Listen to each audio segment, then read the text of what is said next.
कानाच्या वरती हे बघा, कानाच्या वर असं असं नुसतं हे जे कळतंय तुम्हाला की मी त्रस्त आहे असं अँटी क्लॉकवाईज असं टॅप करायचं की मी त्रस्त आहे, माझा मूड गेलेला आहे, मी फार लो फील करतोय, मी फार लो फील करतोय, मी फार लो फील करतोय, मी फार लो फील करतोय, 7 वेळा असं करायचं अँटी क्लॉकवाईज.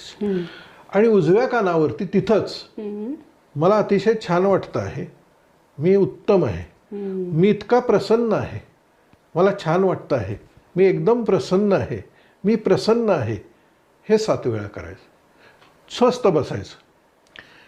काही क्षणामध्ये तुम्हाला जाणवेल की तुमचा मूड शिफ्ट होईल. याला टेम्पोरल टॅप म्हणतात. एनर्जी सायकोलॉजीमधला हा